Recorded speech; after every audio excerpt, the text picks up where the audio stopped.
जय हिंद दोस्तों, स्वागत है आपके अपने YouTube चैनल एग्जामवीर में। मैं आपका दोस्त राहुल कुमार आपका इस चैनल पर तहे दिल से स्वागत करता हूं। तो गाइस, आज हमारा वीडियो बहुत ही इंपॉर्टेंट रहने वाला है KVS एग्जाम के बारे में। अब देखो, जिन बच्चों को KVS का एग्जाम हो गया है या फिर जिनका भविष्य में होना है, 2-4 दिन के अंदर अंदर होना है।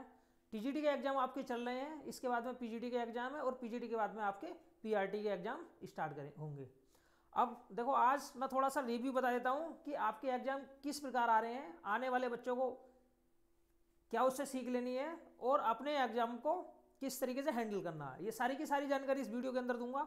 अब देखो, मैं सोर्स बताता हूं क्योंकि मेरा खुद का एग्जाम था, मेरा TGT और PGT का एग्जाम था।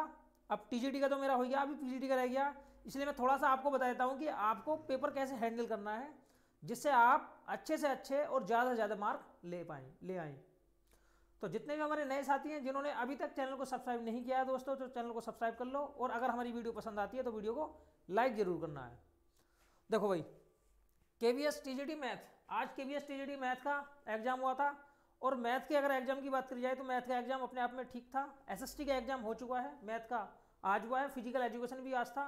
कई सारे एग्जाम हैं जो कि TGT के अंदर जितने भी सब्जेक्ट हैं उनके कुछ के हो गए हैं और कुछ के बाकी हैं भाई।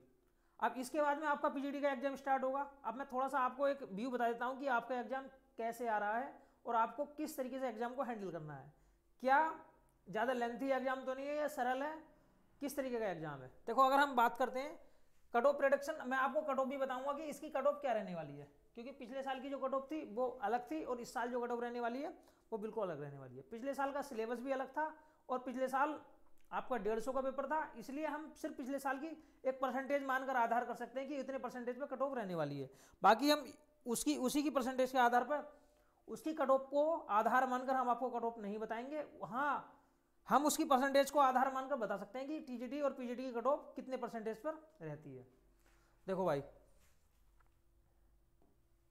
अब KVS का एग्जाम अगर मैं TGT की बात करता हूं तो TGT का एग्जाम 180 नंबर का है।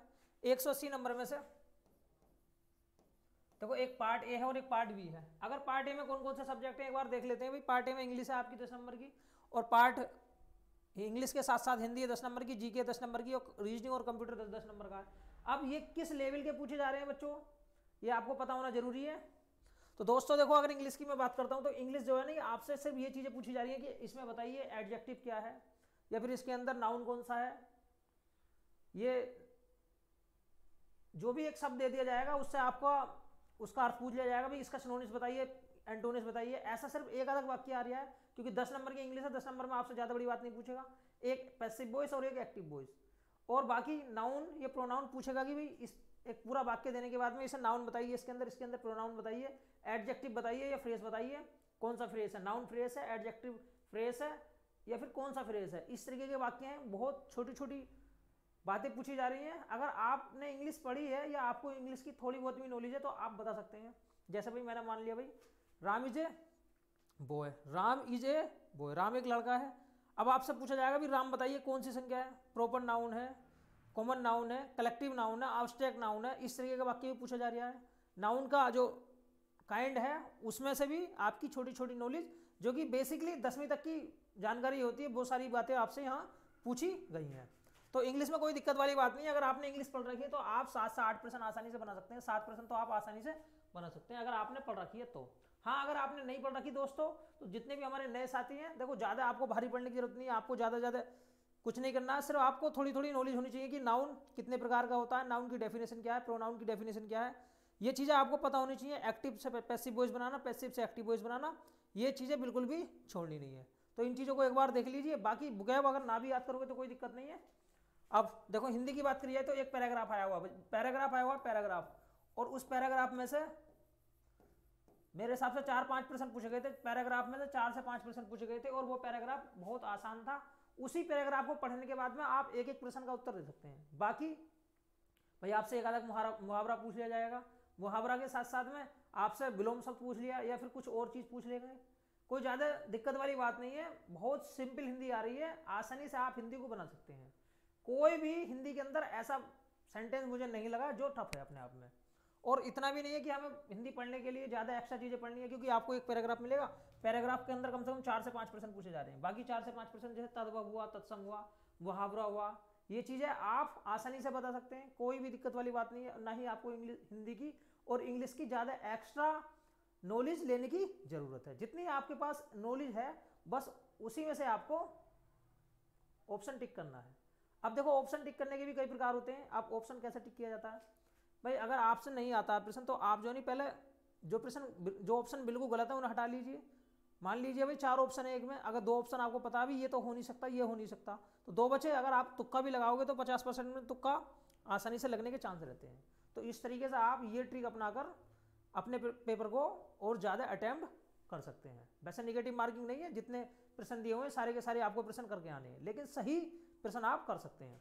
अब देखो बात की जाती है भाई जीके की। देखो जीके के अंदर आपसे करंट अफेयर पूछी जा रही है। अब किसी को अगर मैंने पहले भी वीडियो बनाई है, आप जीके को स्किप भी कर सकते हैं, क्योंकि जो हल्के हल्के प्रश्न आएंगे आप उन्हें बना देंगे, जो भारी भारी प्रश्न आएंगे वो आप जीके को पढ़ने के बाद भी नहीं बना पाएंगे। तो जीके को आप स्किप भी कर सकते हैं, कोई यहाँ पर, क्योंकि जीके का जो भंडार है वो बहुत ज़्यादा है। जीके को पढ़ने के चक्कर में पता लगे आप बाकी सारी की चीज़ें नहीं पढ़ पाएंगे, क्योंकि केवीएस के अंदर इस बार जो समय दिया गया है बहुत कम समय दिया गया है, लिमिट्स समय दिया गया है। आपको सिर्फ लिमिटेड चीज़ें पढ़नी है जिससे आपका पेपर अच्छा हो सके। अब इसके बाद में बच्चों देखो रीजनिंग और कंप्यूटर, रीजनिंग में ठीक ठाक प्रश्न है, 5% है, 5 में से 5 आप बना सकते हैं, बस आपको थोड़ा सा रीजनिंग आनी चाहिए। अगर आपसे रीजनिंग बनानी आती है तो आप 5 में से 5% बना सकते हैं। अब कंप्यूटर के अंदर भी भाई मान लीजिए अगर 10 में से 5 में से 5 नहीं बना पाते हैं तो आप 2 से 3 तो आराम से बना दोगे भाई, 2 से 3 तो आप आराम से बना दोगे, ठीक है। अब देखो पेडागोजी जो नहीं, पेडागोजी 3 सेक्शनों में बटी हुई है, एक बार 10 प्रश्न आए हुए हैं और बाकी 15-15 प्रश्न अलग आए हुए हैं। यहाँ पर सेक्शन वाइज बना हुआ है, वहाँ लिखा हुआ है कि 1 2 3 1 से लेकर 10 तक है। अब इसके अंदर देखो आपने पेडागोजी में जो सिलेबस दिया हुआ है, यूनिट दी हुई है आपकी, यूनिट वाइज जैसा आपका सिलेबस के अंदर मेंशन किया गया उसी प्रकार का पेपर है, उससे अलग पेपर नहीं है। अगर आपने पेडागोजी की अच्छी समझ है, आपको अंडरस्टैंडिंग अच्छी है, आपने चीज़ों को नहीं रटा है, आपके अंदर एक तरीके से आत्मसात है, पेडागोजी समझी है, तो आप सारे के सारे प्रश्न आसानी से बना सकते हैं। एटलीस्ट अगर ठीक ठाक भी तैयारी कर रखी है तो आप 40 में से 25, देखो 25 से 30 आसानी से बना सकते हैं, 25 से 30 आसानी से बना सकते हैं, कोई भी दिक्कत वाली बात यहाँ नहीं है। 25 से 30 आसानी से बना सकते हैं, लेकिन 25 से 30 बनाने के लिए आपका बेस ठीक ठाक होना चाहिए। ऐसा नहीं कि आप बेवजह तुक्के लगा रहे हैं, प्रश्नों को पढ़ नहीं पा रहे हैं। आपको प्रत्येक प्रश्न को गहराई से पढ़ना है। अगर आपके प्रश्न नहीं समझ में आता तो आप एक बार और पढ़िए। अगर आप प्रश्न को 1 से 2 बार पढ़ोगे, जो समझ में नहीं आता वहाँ टाइम देना आपको, जो समझ में आई है तो उसे तो क्लिक करके आगे बढ़ना है, ठीक है। ऐसा नहीं है कि बस आप हर प्रश्न को 2-2 3-3 बार पढ़ रहे हैं। जो समझ में नहीं आया उसे 2 बार पढ़ लीजिए, और अगर समझ में नहीं आता तो फिर 3 बार पढ़ लीजिए। हो सकता है कि आप प्रश्न को पढ़ने के बाद भी एकदम समझ जाएं और आसानी से सवाल को टिक कर सकते हैं। अब देखो ये भी आ गया। अब रहता है हमारा मेन खेल सब्जेक्ट का। सब्जेक्ट के अंदर 100 नंबर का आपका सब्जेक्ट है, चाहे टीजीटी की बात करी जाए या पीजीटी की बात करी जाए।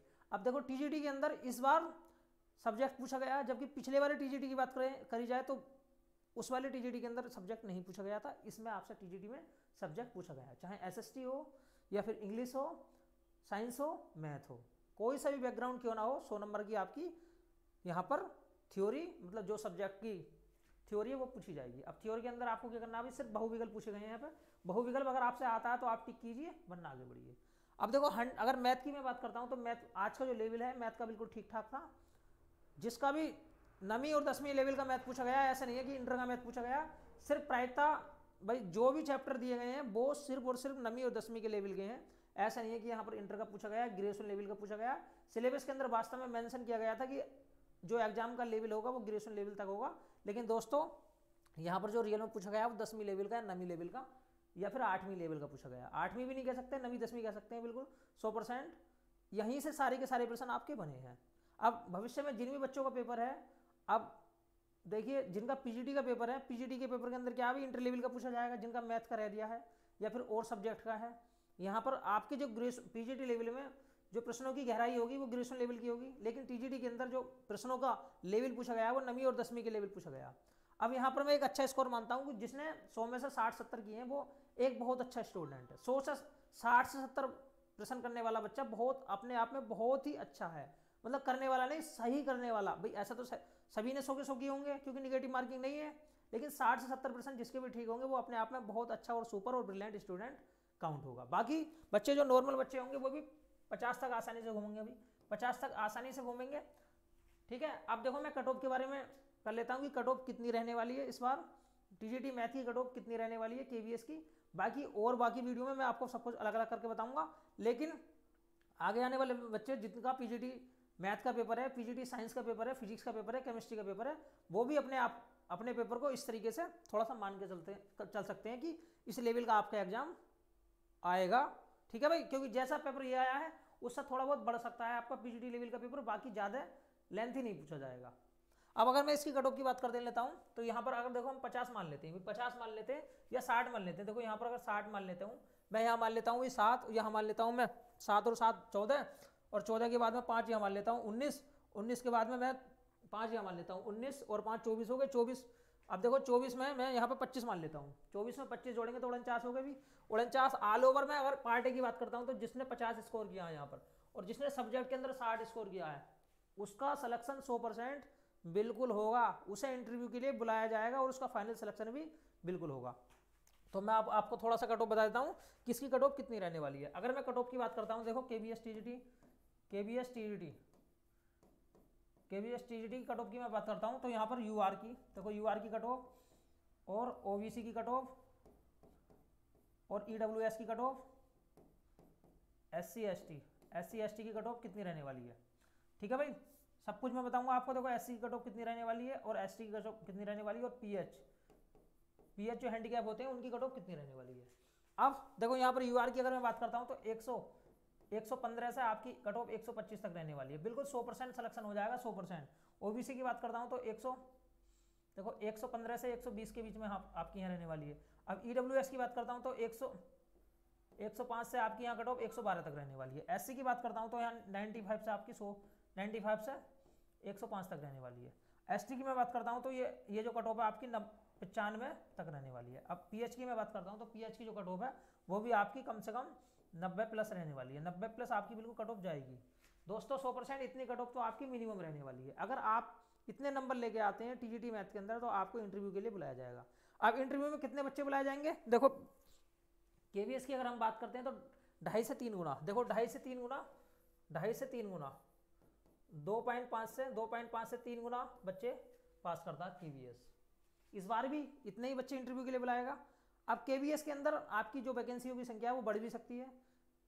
क्यों बढ़ सकती है, क्योंकि अगर पीआरटी वाले बच्चे जिनका एलडीसी हुआ है उन्होंने प्रमोशन नहीं लिया तो यहाँ पर आपकी टीजीटी और पीजीटी की जो संख्या है बहुत ज़्यादा बढ़ सकती है, वैकेंसियों की संख्या।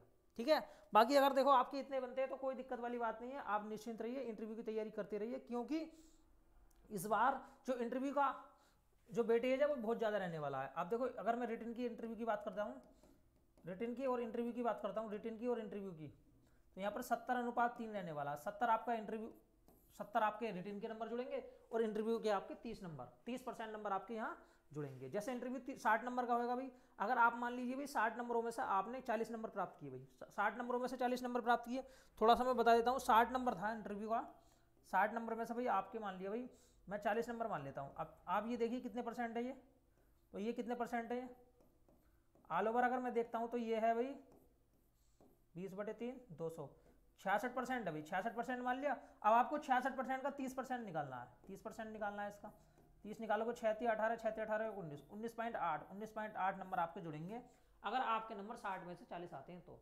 यहाँ पर आपको जैसे 30 में से आप देखो ऑलरेडी जो रिटन होगा वो आपको 70 में से काउंट होगा और जो इंटरव्यू होगा वो आपका 30 में से काउंट होगा।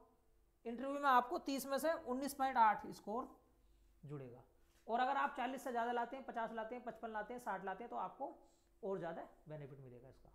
तो ठीक है गाइस, आज देखो मैंने आपको मैथ का टोटल पेपर के बारे में रिव्यू दिया है कि इस तरीके का पेपर आ रहा है, और जितने बच्चे पीजीटी साइंस के लिए, पीजीटी मैथ के लिए, पीजीटी जितने भी सब्जेक्ट हैं पीजीटी के, उन सब के लिए पेपर दे रहे हैं, उन्हें भी थोड़ा सा ध्यान में रखना है कि आपका जो पेपर का लेवल है वो इस लेवल से आपका पेपर पूछा जा रहा है। कोई ज़्यादा टफ पेपर नहीं है, अगर आप आसानी से बनाओगे तो भी आप पेपर को पास कर ले जाओगे। अब मैं थोड़ा सा अपने बारे में बता देता हूँ। देखो मैं वर्तमान में असिस्टेंट टीचर हूँ, इससे पहले मैं केंद्रीय विद्यालय का टीचर भी रह चुका हूँ, और पिछली बार जब 2018 में पेपर हुआ था तो मैं केवीएस टीजीटी का टॉपर बनता, केवीएस टीजीटी मैथ का टॉपर बनता, लेकिन मेरे सीटेट में 1 नंबर कम होने के कारण मेरा रिजल्ट, फाइनल रिजल्ट रुक गया था। फाइनल क्या आया ही नहीं था, इंटरव्यू के लिए कॉल ही नहीं आई थी, क्योंकि मैं सीटेट में 1 नंबर से फेल था। सीटेट में मैं 1 नंबर से फेल होने के कारण मेरा टीईटी मैट के अंदर 118 स्कोर होने के बावजूद भी मेरा रिजल्ट नहीं आया था। हालांकि मेरा पीआरटी भी क्वालिफाई हुआ था और पीआरटी के अंदर मैंने नौकरी भी की थी, ठीक है, और पीआरटी के अंदर मुझे स्कूल चेन्नई के अंदर मिला था और मैंने केवीएस की नौकरी करंट में छोड़ने के बाद में अपने स्टेट गवर्नमेंट की जॉब पकड़ी है, ठीक है। लेकिन मैंने इस बार देखो केवीएस का पेपर इसलिए एग्जाम दिया है क्योंकि मेरा पीजीटी का एग्जाम है। अब देखो पीजीटी का एग्जाम है तो मुझे थोड़ा सा ये भी देखना है कि भाई केवीएस टीजीटी का जो पेपर का लेवल है वो किस तरीके से है। और वैसे भी मुझे कोई दिक्कत नहीं है, अगर मुझे आसपास में मिलेगा तो ठीक है, देखा जाएगा, वरना कोई इतनी ज़रूरत भी नहीं है। तो मिलते हैं बच्चों नेक्स्ट वीडियो में। आज के लिए इतना ही काफ़ी है। अगर वीडियो आपको पसंद आई तो वीडियो को लाइक करो और अगर चैनल पर पहली बार है दोस्तों तो चैनल को सब्सक्राइब करो। जय हिंद, जय भारत।